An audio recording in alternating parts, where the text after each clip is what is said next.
قرآن وہ واحد کتاب ہے جس کے ٹائٹل پہ رائٹر کا نام بولو نہیں ہے، اس لیے کہ اس کا رائٹر کون ہے، اور رائٹر بھی نہیں ہے اللہ متکلم ہے، اللہ نے یہ لکھی نہیں ہے، اللہ نے کلام کیا، یہ اور عزت دے دی اللہ نے، اس کو کلام کیا، جبریل سے کلام کیا اور جبریل کے ذریعے اپنا کلام نبی کے قلب پہ نازل کیا۔ ایسا اللہ جب کلام کرتا تھا نا ہمارے نبی صلی اللہ علیہ وسلم کے قلب پہ، اس کلام کو جو اللہ کی ذات سے نکلا ہوا کلام، اس کو جب ہمارے نبی کے دل پہ نازل کرتا تھا، آپ صلی اللہ علیہ وسلم کو شدید سردی میں سخت ترین پسینہ آتا تھا۔ آج جو ہم نے آیت پڑھی ہے نا کہ کلوا واشربوا حتی یتبین لکم الخیط الابیض من الخیط الاسود من الفجر، پہلے یہ آیت نازل ہوئی کہ تم صبح سحری کے وقت تک کھا سکتے ہو جب تک سفید دھاگا کالے دھاگے سے جدا نہ ہو جائے۔ اصل میں اللہ تعالیٰ یہ بتا رہے تھے کہ اتنی روشنی ہو جائے کہ سفید اور کالے دھاگے میں فرق تمہیں نظر آنا شروع ہو جائے۔ یہ جب ہوتا ہے جب مشرق کی طرف سورج کی روشنی ایسے لمبائی میں پھیلنا شروع ہوتی ہے۔ اب صحابی کی سمجھ میں ہی نہیں آیا، وہ سمجھے کہ اس آیت کا یہی مطلب ہے کہ کالا دھاگا اور سفید دھاگا، حالانکہ یہ کنایا تھا کہ صبح صادق ہو جائے۔ تو وہ صحابی جو تھے نا وہ یہ لے کے بیٹھ گئے اور دھاگوں میں فرق کرنے لگے۔ تو جب فرق کرنے لگے تو پریشان ہوئے، نبی صلی اللہ علیہ وسلم کے پاس آئے کہ اللہ کے کلام کا مطلب کیا ہے۔ تو آپ صلی اللہ علیہ وسلم پر اللہ نے ایک لفظ نازل کیا چھوٹا سا، کلوا واشربوا حتی یتبین لکم الخیط الابیض من الخیط الاسود، کہ رات یعنی کالا دھاگا سفید دھاگے سے جدا ہو جائے، یعنی فجر کا وقت ہو جائے۔ تو یعنی فجر اتنا لفظ نازل کیا اللہ نے، من الفجری کا لفظ۔ اور امی عائشہ فرماتی ہیں کہ اتنا سا لفظ جب نبی پہ نازل ہوا تو شدید سردی میں آپ صلی اللہ علیہ وسلم کے پسینہ ٹپکنا شروع، ایسے نچڑنا شروع۔ ہم سمجھ گئے کہ آپ پر کیا نازل ہو رہی ہے، وہی۔ جب آپ صلی اللہ علیہ وسلم نارمل حالت میں آئے تو آپ نے کیا لفظ پڑھا، من الفجر، بس اتنا سا لفظ۔ تو یہ اللہ کا کلام تھا۔ ایک اور دلچسپ واقعہ ہمیں ملتا ہے احادیث میں، قرآن مجید کی آیتیں نازل ہوئیں، لا یستوی القاعدون من المؤمنین، جو مومنین میں پیچھے بیٹھنے والے لوگ ہیں وہ ان کے برابر نہیں ہو رہے جو میدان جہاد میں بولو لڑتے ہیں۔ پیچھے بیٹھنے والے آگے میدان جہاد میں لڑنے والوں کے برابر، بولتے کیوں نہیں یار، کیا ہو گیا، نہیں ہے۔ وہ لڑ رہے ہیں میدان میں، قربانیاں دے رہے ہیں، تم یہاں پیچھے بیٹھے ہوئے ہو۔ ٹھیک ہے تم نماز پڑھ رہے ہو، زکوٰۃ دے رہے ہو، عبادت کر رہے ہو، لیکن اس جیسا تھوڑی ہوا۔ تو ہاتھ ضائع ہونے کا خطرہ، آنکھیں ضائع ہونے کا خطرہ، شہادت کا خطرہ، گرفتاری کا خطرہ، وہ 10 خطرے مول رہے ہیں، تو تم کیسے سمجھتے ہو کہ تم ان کے برابر ہو سکتے ہو؟ اب بعض صحابہ معذور تھے، ان کا جذبہ تھا میدان جہاد میں لڑنے کا، لیکن معذوری کی وجہ سے ان کو نبی جانے کی پرمیشن نہیں دیتے۔ وہ اتنے غمزدہ ہوتے کہ روتے تھے کہ کاش اللہ ہمیں صحت دیتا، ہم بھی جا کے لڑتے۔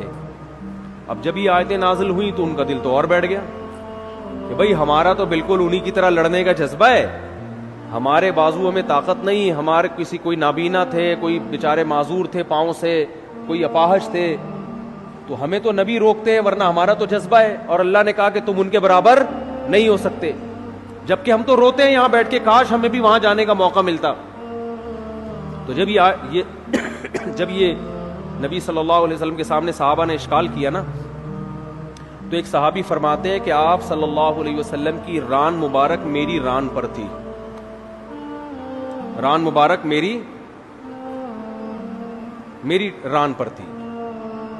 کہتے ہیں کہ میں نے دیکھا نبی پر وحی کے آثار ظاہر ہونا شروع۔ صحابہ گئے نبی کی خدمت میں، یا رسول اللہ ہم تو معذور ہیں، اور اللہ کہہ رہے لا یستوی القاعدون من المؤمنین والمجاہدون فی سبیل اللہ، پیچھے بیٹھنے والے اللہ کی راہ میں جہاد کرنے والوں کے برابر نہیں ہیں۔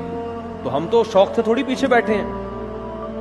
تو صحابی کہتے ہیں کہ نبی صلی اللہ علیہ وسلم کی ران مبارک کو میں نے دیکھا، اتنی وزنی ہو گئی کہ مجھے لگا کہ میری ٹانگ چٹخ کے پچک جائے گی، ہڈی ٹوٹ جائے گی اس کی، اتنی بھاری ران ہو گئی آپ صلی اللہ علیہ وسلم کی، اور آپ پر ایسے کپکپی کے آثار، تھوڑی دیر میں آپ صلی اللہ علیہ وسلم کا جسم ہلکا ہو گیا، اور آپ نے ایک لفظ کی تلاوت کی، غیر اولی الضرر، بشرطے کہ ان کو کوئی مجبوری، بولو نا یار، یہ اردو میں تو بڑا لمبا لفظ ہو گیا، بشرطے کہ ان کو کوئی مجبوری نہ ہو۔ آواز نہیں آ رہی مجھے، کون سا جاری ہے میری آواز؟ میرا بھی کھوپڑی خراب ہو رہی ہے،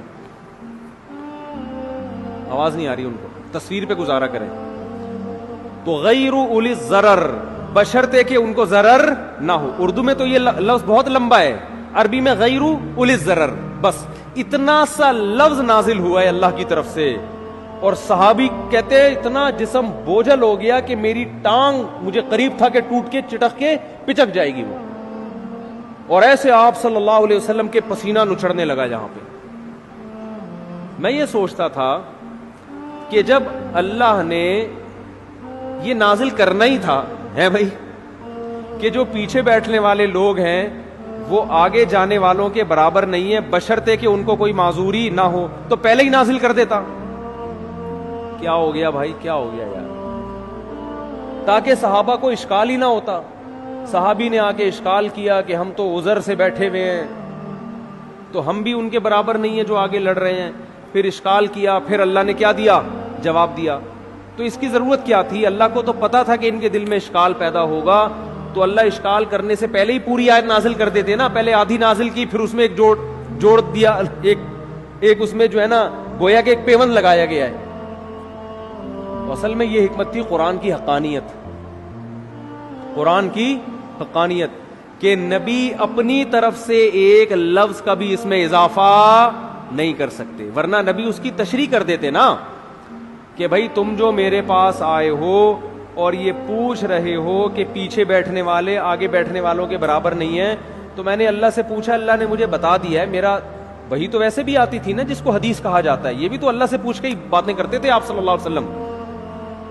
تو میں نے اللہ سے پوچھا، اللہ نے بتایا کہ اس میں خود بخود یہ شرط لگی ہوئی ہے کہ بشرطے کہ کوئی عذر نہ ہو، یہ بتا دیتے، لیکن نہیں، اللہ نے یہ ثابت کرنا تھا کہ اس میں نبی اپنی طرف سے کوئی ایڈیشن بولو نہیں کر سکتے، اور صحابہ کو یہ بھی دکھانا تھا کہ یہ نبی کے اپنے الفاظ نہیں ہیں، یہ آسمان سے نازل ہوئے ہیں، اپنے الفاظ میں انسان کی یہ کیفیت نہیں ہوتی، یہ واقعی من جانب اللہ الفاظ نازل ہو رہے ہیں کہ ایک لفظ نے اتنا بوجھل بنا دیا کہ آج تم نے اپنی آنکھوں سے دیکھ لیا کہ تمہاری ٹانگ ٹوٹ کے ہلاک ہونے والی تھی۔